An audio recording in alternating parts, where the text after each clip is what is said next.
news is often underutilized in this space. SEC filings, court cases, regulatory rulings, updates directly from exchanges, updates from tokens. A lot of funds will stay on Twitter all day, but I think it's important to build a really consolidated strategy around news and event-driven trading.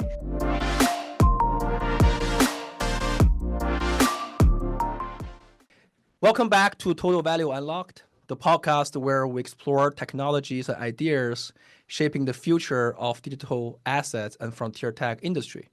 I'm your host, Matt Zhang. Today, we're diving into a foundational yet often fragmented piece of the market structure, data. Joining us today is Josh Frank, CEO and co-founder of The Tie, a firm that works closely with players across the entire ecosystem to provide the tools and insights that power their decisions and strategies. We'll use this vantage point to explore current state of digital asset data, how institutional behavior is evolving, and what it will take to build a more mature, informed market. First of all, Josh, welcome to the show. Great to see you again. Thanks for having me on. I appreciate it. So, I would love to starting by having you introducing really yourself and your journey building The Tie to our audience. Like, for people who may not be familiar with The Tie, could you share a brief introduction about how you're getting the company started and where the idea came from? Sure. Yeah. So I've been doing this for at this point almost 8 years. So it's been quite a journey. But basically the TLDR was, it was 2017. Shit coins were flying everywhere. I was I was bored at my day job, so started day trading. And this was at a time where people would tweet, random assets on Twitter. I like to use the John McAfee example. He'd get something tattooed on his body, and all of a sudden the price would go up by 400% in, an hour. And so I was like, somebody needs to make sense of this nonsense.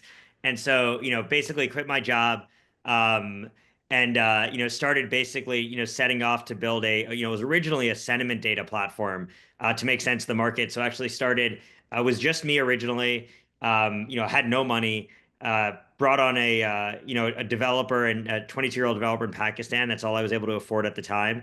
And basically set off on this journey, started as a retail platform, and had brought my co-founder, joined about 8 months later, and kind of set off to the races. And a ton has changed since Sure. back then, but that's kind of the original genesis. To fast forward almost 8 years later, we're I like to think of us now as being the leading information services provider for digital assets. So we operate in three core areas.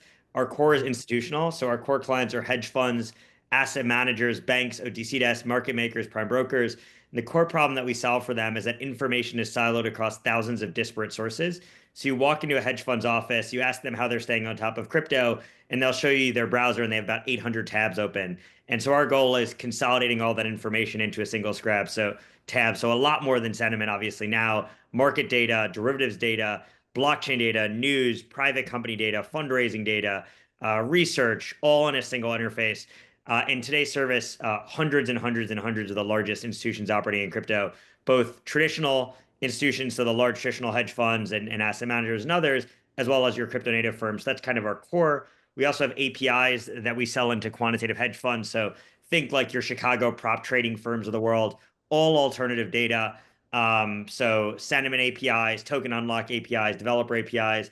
We have a second piece to our business, which is data redistribution. It's basically taking our data and licensing it to different firms. So our data is being used by dozens of exchanges and other platforms on their front end, whether they want to show news feeds to clients or trade ideas or anything else. Then the third and final piece is what we call corporate access and advisory services. And that's a suite of services that we're offering to token issuers. Got it. I mean, I want to definitely circle back on this in a bit, but take a step back, right? Data can mean so many different things: price, volume, wallet activities, sentiments. The list just go on. But when we talk about data infrastructures, we mean the system that allow the market participant, as you just laid out, to access, interpret, organize, and act on these informations in real time. Why do you think the information is so infrastructure is so foundational to how any markets operates, and why is it even more critical, you think, in crypto space? Yeah, I mean, I think one of the most important things in crypto broadly is trust.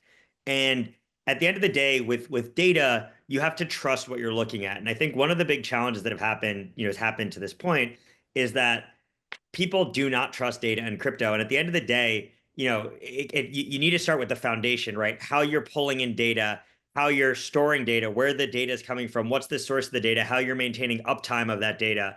And also, I think one of the biggest pieces is how you're actually calculating the metric.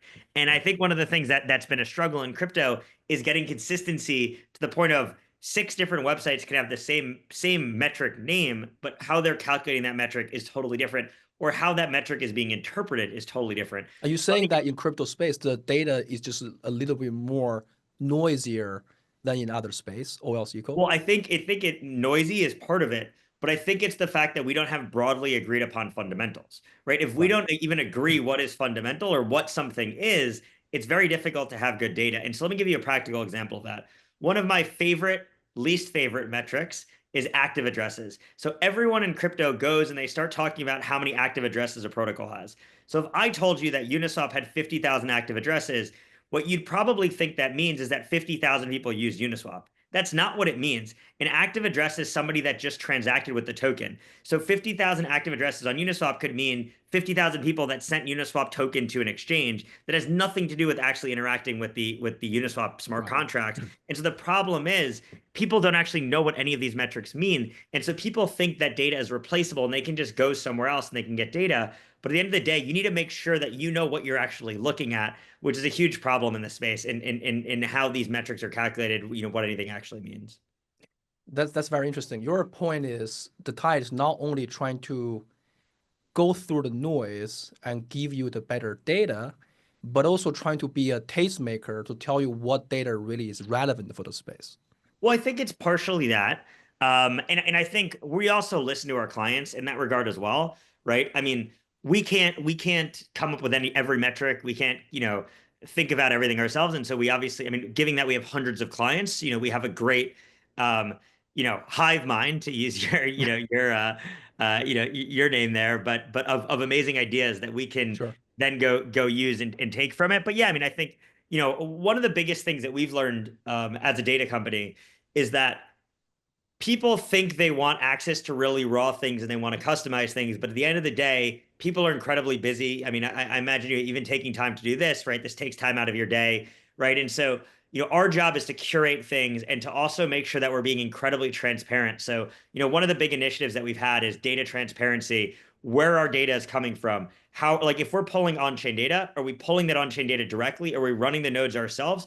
Or do we have a third party that's running the nodes for us? Are we using an index, or are we indexing the chain ourselves, right? And so it comes down to, to your original question from the start is, and obviously we do a lot more than on-chain data, Mhm. but where is that, like, what are all the steps in the value chain that are used to deliver you the data? And how do you ensure that, you're maintaining, speed, relevance, timeliness on that data as it's getting out there, and also making sure that the user knows what you're showing them is a huge problem in this space. Right. And then if you go back to your beginning of the journey in 2017, are you saying every single step of the way, almost things are missing from there? And that's sort of the reason why you wanted to launch the tie and sort of like fix this data chain, value chain problem.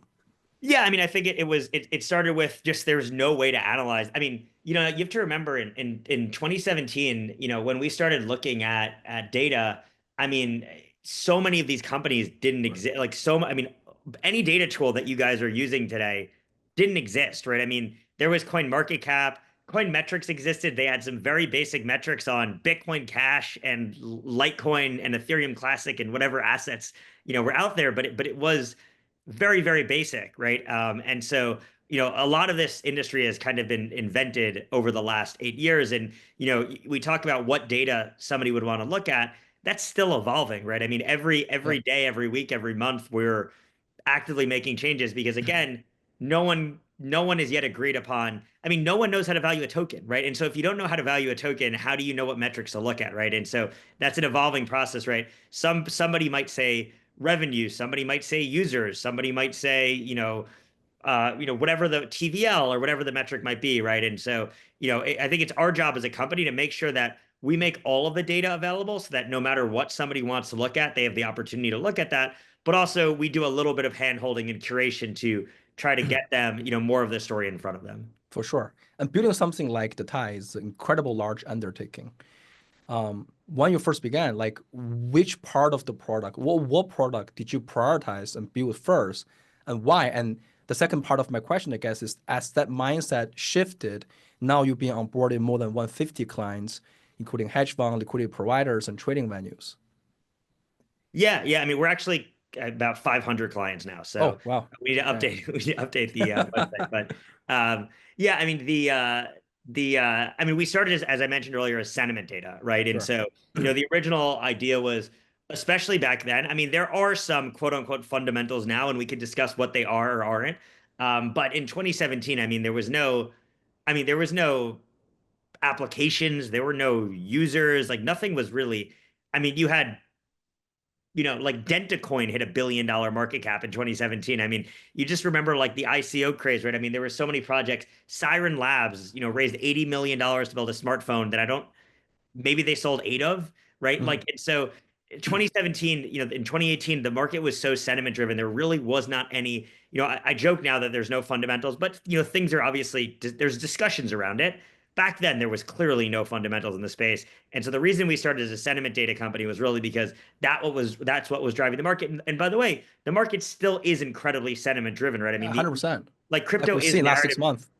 Yeah, exactly. I mean, it's a narrative driven market, right? Like, the thing I like to say is crypto is just a constant evolving rotation trade, right? A sector gets hot, the top three assets in that sector move, and then the rest of the assets move, and then the next sector gets hot. And so, whether it's DeFi summer or everyone cares about the metaverse and Facebook rebounding to Meta, or AI is really hot, or what, or DePIN is really hot. There's something is always hot, and and there's sentiment around it, and you got to catch that trade, but you got to get out of that trade before other people start talking about it, right? And so, I think sentiment is still relevant. But we realized over time, if we just became a point solution, just looking at a single data set, well, then we didn't solve the problem of people still need to subscribe to 700 different things. And Sure. and so, started evolving. I mean, it's been years and years and years. I would say late 2019, early 2020. We even at the beginning, we had news on our platform. We had some other metrics, but really started evolving into this kind of all-in-one platform, which we now are today, about 5 or so years ago. I'm sure people like at different points and stage and context called you the Bloomberg of crypto, right? Like, do you like that tagline or not? Because like I remember when I was in Wall Street, like that's where I log on my Bloomberg, I stay in that real estate. I never really need to get out. I do my chats, I do my trades, I do everything, read my news and do my calculations all in there. Like that's eventually I would see how the type could become. Is that sort of part of Yeah, your I mean, I vision? think I think that's a comparison that we get a lot. We're obviously very different. We're similar in many ways. We're different in many other ways. Um, we're similar in that we're an all-in-one platform, right? Sure. But we're different in that we're everything before a trade. So we don't have an OEMS, we don't have a PMS, we do have a messenger, Yep. we do have a tremendous amount of data, but we're also taking a much more crypto native approach to the problem than Bloomberg is. And what I mean by that is Bloomberg is really a walled garden, right? If you want to access a feature in Bloomberg, if you want to buy data, if you want to do anything, you have to do that in Bloomberg. The big difference with our platform is we make all of our data available on the platform, right? You can go to asset screeners and we have developer data and we have unlock and staking data and all sorts of other things. But one of the very unique things about our platform is we actually expose all of our data on our platform in SQL and we allow you to bring in third-party APIs. And what that means is you can actually build dashboards and tables and charts.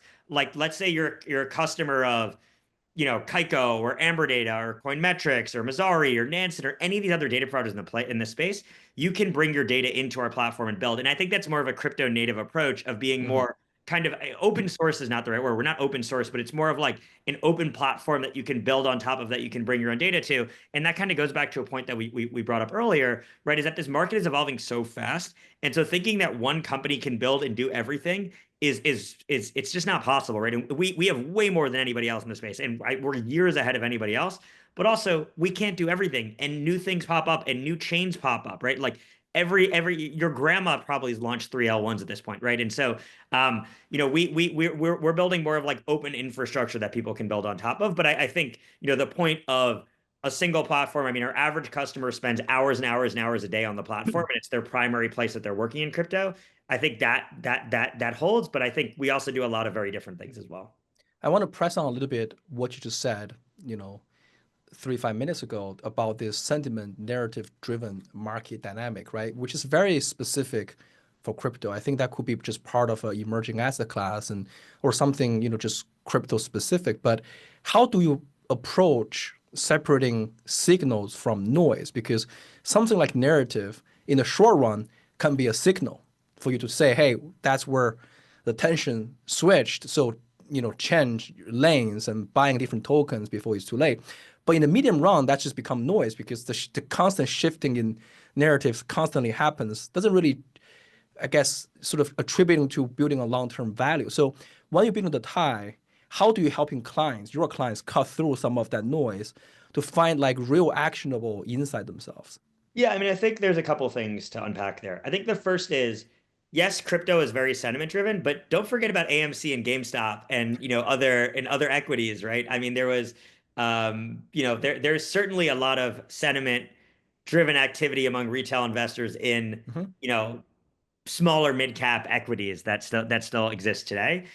In terms of separating signal from noise, I mean, I think it depends on your time horizon, right? So, one of the things that we're doing or actually rolling out is more like short term narratives versus longer term narratives. So, in other words, we already have today. I mean, we can get into what we have today, but a lot of what we're trying to focus on is okay, like what's hot this second, and what's been hot for the last 3 or 6 months, and how are the narratives within that topic evolving over time.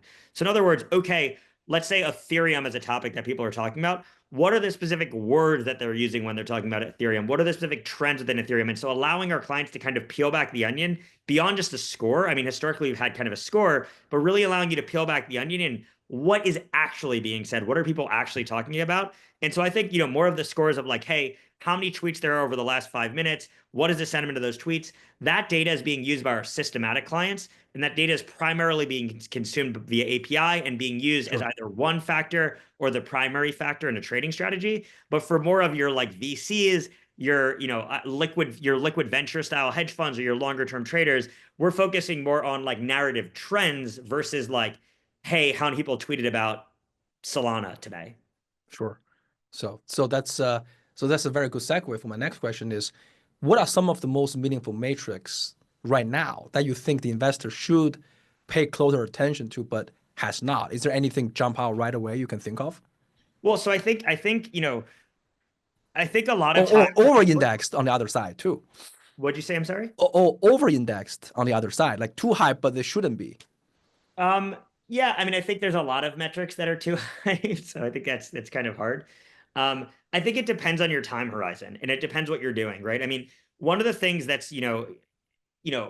I tell our salespeople and that we work on a lot, we have so many different types of clients, right? We have clients that are asset managers that are launching ETFs. We have clients that are venture funds that are doing, investments in new protocols or applications.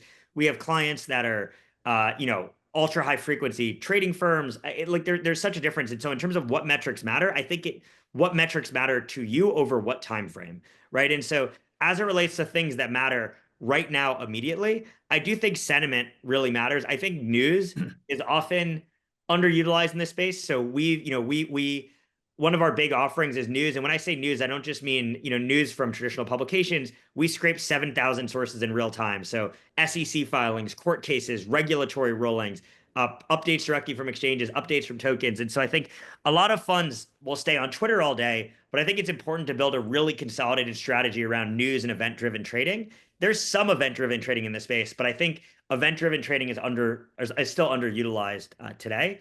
Um, in terms of kind of longer duration, I mean, I think it's taking a more systematic approach if you're a venture investor to deciding which change you should be building on or should be investing on, right? And I think that comes down to not just looking at how many users there are, which is something that we look at, but what I really think people need to start looking at is how many users there are post incentives, right? So looking at like, okay, is this actually incentivized usage or is this kind of post incentivization? And one thing that we look at the tie that I don't think anyone else has on their platform is customer concentration data. And so I want to understand, okay, this protocol has 25 million in revenue, but is it 4 customers that are accounting for the 25 million in revenue, or is it 4,000 customers that are accounting for it, right? How, and I think, when you put your venture hat on, you look at an equity business, right? If you looked at us, you'd be like, okay, we want to understand how many, what percentage of, what number of customers account Yeah, for the 500 clients, are they, the top 20 paying 90% of the revenue or exactly. And that's not, and no one in crypto is looking at that data, right? And so, or like, revenue concentration, I think is incredibly important. I think retention of users is something that's totally not looked at enough. Are these applications actually retaining their users? Because in other words, what I want to understand is somebody just using this because they're getting paid to use this, or is somebody using this because they want to use this? And I think oftentimes in crypto, somebody's getting paid to use it. And that's why you see this problem of, okay, a chain, an application, whatever gets really hot, it runs up, but then it dumps before the investors even unlock out of the token because people are no longer excited about it. right. And if you were running a trading desk, a venture firm, an investment team today, how would you design your data strategy? It's a How would you really good leverage question. time actually The into reason the doing reason I that? run the reason I want to run the company is because I don't know how to trade. And that's not my skill set. That's a very different skill set. Um, I mean, at this point, I think we're larger than I would have made if I had traded my own money, obviously. Congratulations. Um, but yeah, I mean, I think again, it depends on what your strategy is, right? So, um, again, it depends if you're systematic, you're discretionary. I mean, obviously I would use our platform, but again, it depends exactly what the strategy is, what you're looking at. I mean, if you're an OTC desk, I think one of the biggest things is obviously market color and commentary. And so making sure you have access to good data where you can, especially if you're taking principal risk, you're holding assets on your balance sheet, you have to pitch those assets out, right? I think being able to have access to platforms or tools, and it doesn't need to be the tie, whatever it is that you choose, that's able to help you tell that narrative. You need to understand why something is moving, right? I mean, if you're a Mhm. desk, somebody's going to ask you, hey, why is whatever token up 30 or 40% today? Having access to tools that help you tell the narrative if you're a desk, I think is incredibly important. Um, from a fun perspective, I think it's trying to figure out where you can, get an edge over others, right? And so trying to figure out, if you're very sophisticated, maybe it's taking very raw data sets from us or from other platforms, and trying to find unique signals. Or, I find that alpha is often at the intersection of a number of, disparate ideas, right?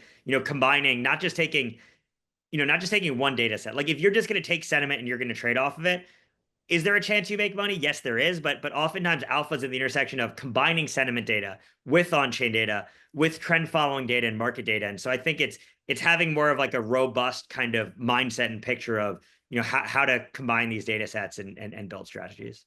Yeah, that's very well said. Switching topics slightly, I mean, if I take a small step back, I mean, you have an incredible vantage point by engaging with that 500 sort of clients of yours, like from where you sit, especially as it pertains to how institutions are engaging with the space today. What areas are those institutions actually focusing on right now? Like tokenizations, stablecoins, market infrastructures, data. We hear all of this being thrown around. Like, where do you think that they're sort of like most focused on? Yeah, I mean that's a great question. Again, I like to peel back the onion. And so when we say institutions, the question is, what do we mean in crypto? Oftentimes in crypto, we mean anyone with capital as an institution, and that's kind of how I use the word. So it depends, right? If we take the crypto natives, obviously crypto natives are mostly concerned with trading and investing and tokens and launching tokens and stuff like that.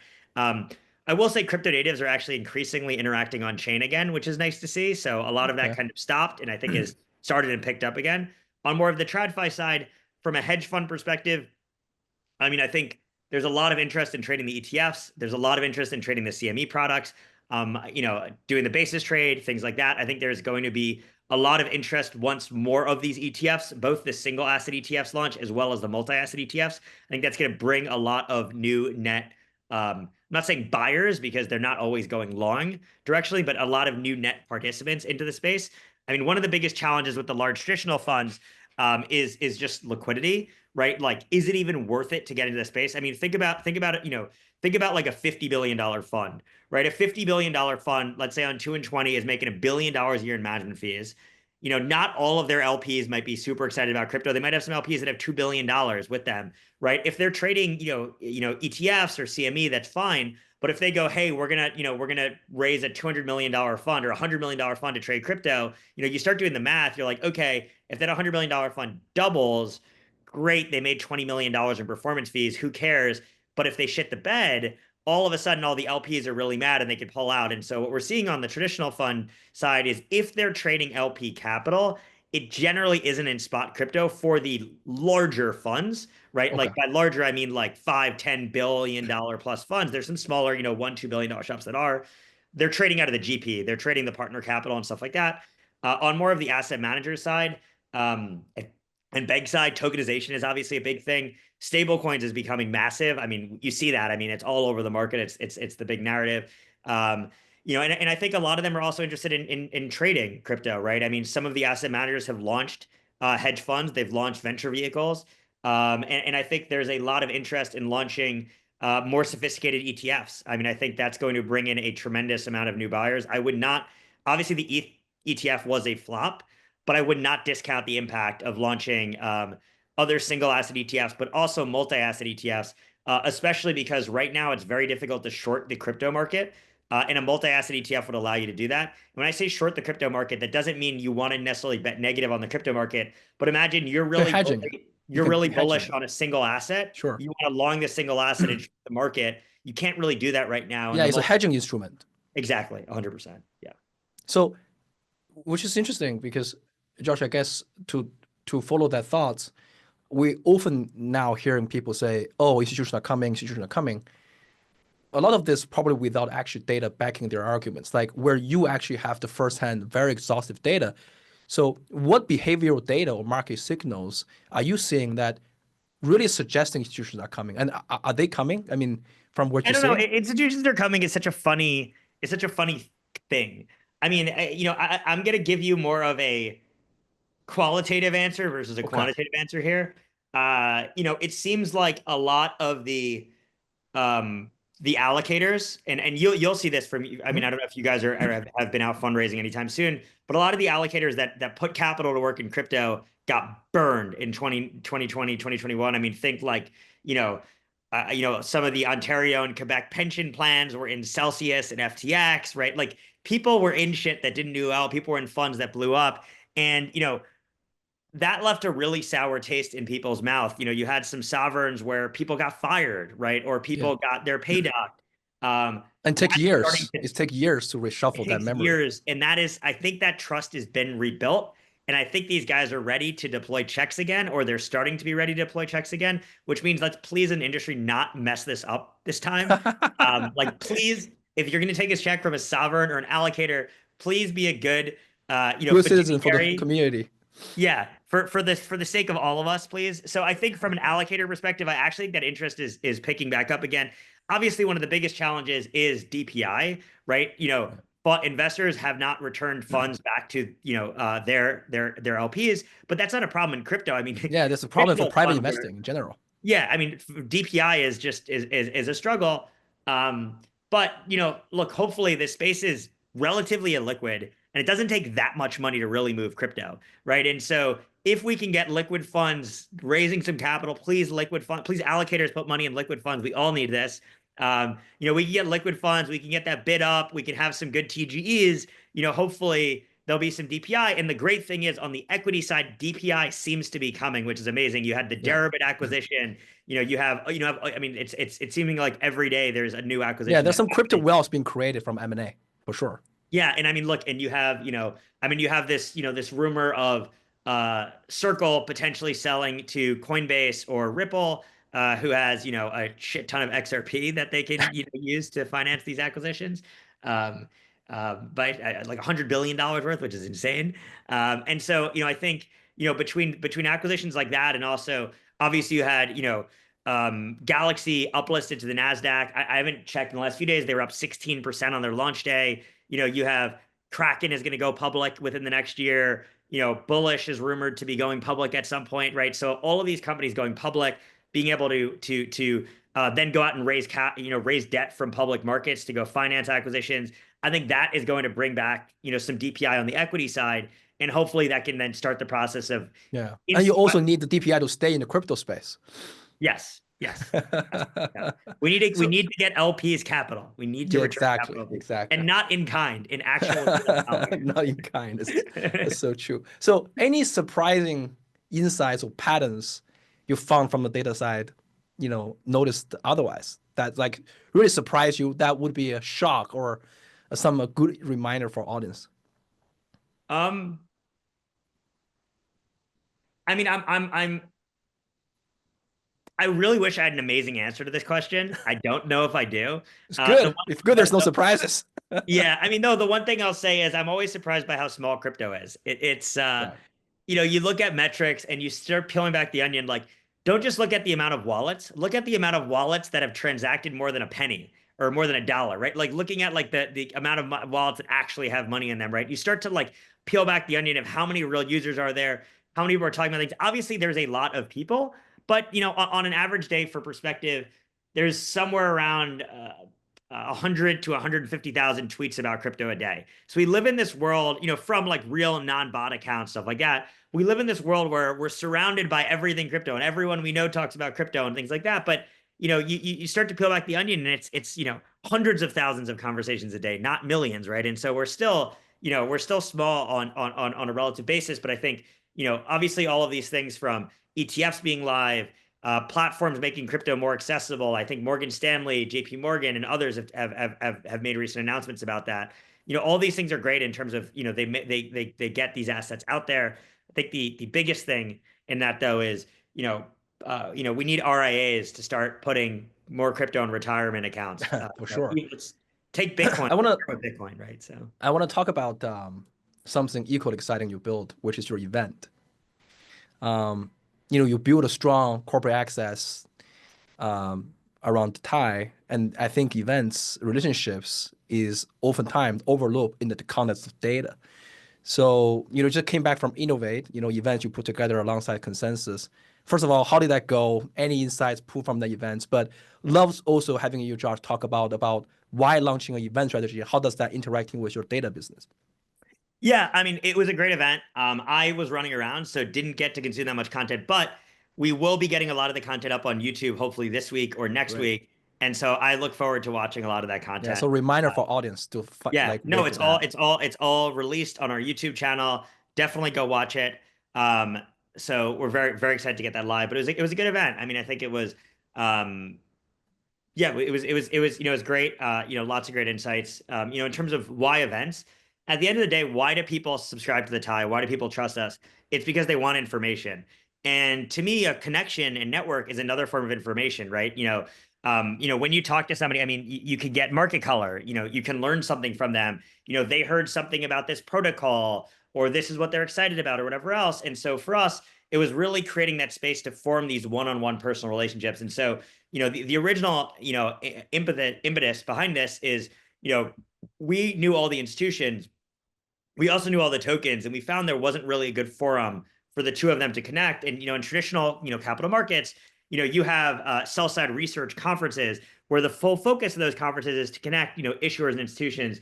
And so we put on our first event 2 years ago. We partnered with the New York Stock Exchange. We did it at NYSE called the Bridge, and the goal was to both bridge TradFi into crypto, but also bridge token issuers and institutions together. It was massively successful, and so now we do 4 events over the course of the year. So we do 2 side events, at major conferences. The idea at major conferences, it's often not that useful for an institution to walk around when you have 25,000 retail investors, and so we create these private places to connect. And then we do our flagship event called the Bridge in New York, which is we had about 1,000 attendees, 500 different funds this year. And then we do an event. We're hosting it for the first time this summer. It's called Audi Summit. It's a 3-day, 300-person, pretty much CEOs, like CIO partner only event. We rented a 220-acre vineyard in the North Fork, and the idea is to give people a private place to connect, build relationships, and things like that. And so it's been great for us. And the reason we did it is you go to a lot of these conferences, and even the institutional conferences. The problem is you walk in the door and you're immediately pitched by 75 service providers like the Thai. But we wanted to create a place where you didn't have that, right? You could really connect, you could network, you could form these strong relationships. And it's been amazing for us because one, it's been a little bit of a revenue driver, but that's not the core focus.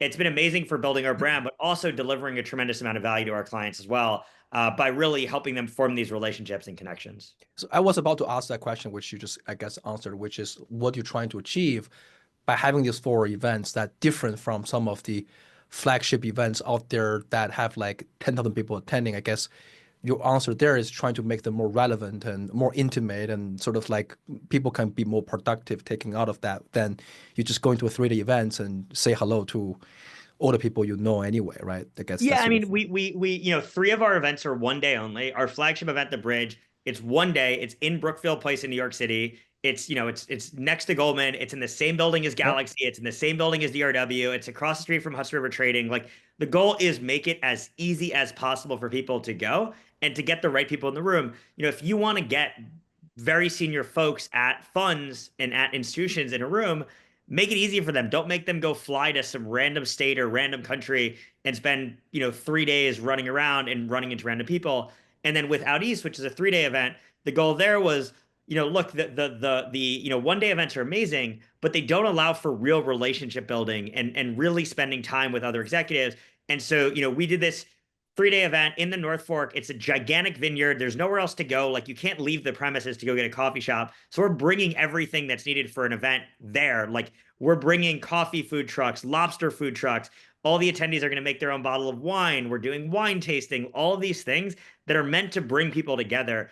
And to kind of reinforce that, we're even doing on the last night of the conference, which is the Wednesday night, we're actually allowing people to bring their significant others and kids and really trying to create this like one-on-one where you meet somebody's family that's a little bit different. Also, people are running around and leaving their families all the time, which sucks. It's terrible, right? Especially in the summer. We wanted to allow families to feel more engaged with the event. And so, the point of this event, unlike the 1 day events, is really allow the most senior people in the space to be able to build and structure these long-term relationships, chat with each other, spend an hour together, grab a slice of pizza, grab an ice cream, whatever, but all within this confines of this private location. And do you find these events really helping the clients, institutions to turn their interest into conviction or even decision? Yeah, I mean, for sure. I mean, we get lots of people love the content. It's actually really shocking to me. I mean, we yeah, I've been to so many crypto conferences where, there's a lot of people walking around, but there's no one sitting there and listening to the content. But we've had some amazing speakers. I mean, we're lucky enough, I was lucky enough to be able to interview Don Wilson, the founder of DRW at, our event in New York. We've had, Nova Gratz has come and speak. We have at our event this summer, we have the CEO of Kraken, we have the commissioner of the CFTC, the CEOs of tons of other exchanges, the head of digital assets, all these major banks. And, you have these kind of private conversations, opportunities to connect with these people, but also listen to them speak, and really keeping the content purely focused on information that would be useful to funds. So, for sure, I mean, my favorite thing, I mean, I hear at least once or twice for every conference, I sourced a deal because of your conference. Like I wrote a new check, I met a new investor, I got a new lead, I got a new LP, right? And that's really great to hear because it's like I got value, and we're seeing that in, we have a lot of the same people that are coming over and over and over again to our events, which, for somebody to be like a partner at a fund and find enough value to go to an event, I think is, great. That's amazing to hear. Let's close out by looking forward. And I guess these days you can't really looking forward without mentioning AI. So everybody talking about AI, you're already implementing into your product. Can you share with the audience what that looks like and how you see your clients interacting with it in the current iteration? Yeah, so to me, AI is a tool, right? And so the problem is for us specifically, we have too much information. It is overwhelming. People come onto the platform and they don't know what to do. There's so many pages, there's so many screens, there's so many buttons. And so one thing that we've been trying to fix as a company is being able to spoon feed information to people, right? Hmm. How do we curate things that become useful analytics and insights for our clients? And so AI is to me is a tool to enable that. And so we use AI in our product, and we've used AI for a long time. We use it in our product in a number of ways. Uh, One core way is summarizing what news matters. We pull news from 7,000 sources in real time. What we want to be able to deliver to our clients are what news matters today, what are the most talked about things today, what's hot, what's not, with summaries of that information. So you being incredibly busy and running a fund can come on and in 2 minutes before a call, get a summary of what's going on in the space. So we use AI a lot for things like summarization, but we also use AI as a tool to allow people to really customize things. So one thing that we have, which is very unique, is what we call the AI Widget Studio. And basically what we've done is we've trained an AI on all of our data, and you can actually ask it questions in English, and it will build real-time charts and tables. So actually write a Python script for you. So you can say, for example, chart the rolling 30-day correlation between Bitcoin and the SPY and overlay Bitcoin's price. It will give you a chart, which you can then say update every minute, which you can then go add to your dashboard. And so what it enables you to do is if you, for example, have an idea and you're like, I want to combine this on-chain data set with this market data set with this macro data set, you can write that question without knowing how to code. You can actually get like an output. We also have an AI chat, which is more for like the, hey, I just want to ask a question right now. That has access to 7 years of news history and other data, which it can access. So if you're, for example, like, hey, compare and contrast Arbitrum and Optimism, or what are the what's the most recent developments on Eigenlayer, or what are the 10 most recent fundraising rounds that Paradigm has invested in, or anything else. That's really cool for enabling that. And so we continue to use AI throughout our product, really with the goal of the core goal isn't that. The core goal is how do we spoon feed people insights, because people are busy, they don't have time. And as much as you think somebody wants to customize, they don't have time to. And so, it's really enabling and empowering people to be able to do that, but also giving them things that we think would be relevant. Those tools are super neat, but on the contrary, do you find any specific things that maybe AI is not so helpful or even misleading? Yeah, I mean, AI hallucinates. So within all of the tools that we have, there's a clear disclaimer that AI hallucinates. Um, and so a lot of the work that we're doing is trying to solve for that. But I think with a lot of things, there's human touch that matters. And so, for example, we a lot of the things that we do as a company in terms of like listing new assets are AI assisted. So, for example, we build fundraising data on companies from scratch, where we track all their fundraising rounds, who invested. Sure. We might use AI to help us start, but it's going to hallucinate fundraising rounds all the time I'm and sure. different things. And so a lot of the times we won't use AI to actually create data very often, but we'll try to use AI to do is make it easier to retrieve. So Copilot still very long time would be the way gonna It's go. more of a co-pilot type tool, Yeah. 100%. It's not do everything yourself. It's it's AI assisted, not AI built for a lot of the Yeah. stuff. Yeah. Josh, it's great to have you. And we end every episode of each season with the same question. And for this season, it's what's the most important piece of the market infrastructure that is still very much missing in the space today? And what is gonna happen to take us to get there? Can I give you two answers? Please. I think liquidity is still a big one. I think once you go outside of the top 10 tokens by market cap, even top five, liquidity becomes an issue. I mean, liquidity begets liquidity, right? If tokens become more liquid, then more people can interact with tokens. Then they become more liquid. Then they become more liquid. Then they become more liquid, right? And so, in order for more capital to flow into the space, assets have to be more liquid, because at the end of the day, one question I ask whenever I speak to any hedge fund is, what's your capacity constraint? Right. And that's a real question, because a lot of funds, you could not have a $20 billion crypto Yeah. fund. It would be impossible. You'd just be in Bitcoin, right? It's not possible to play Yeah, that. become too big. Yeah. And so, to me, liquidity from a capacity constraint perspective. And the other piece, I think, is having a more robust lending and credit market.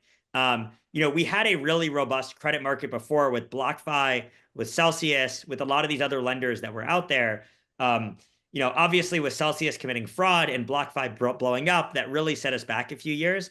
And I still think there is a real demand for credit in this space. So I think liquidity and credit are incredibly important. That's very, very insightful. Josh, thanks so much for joining us today.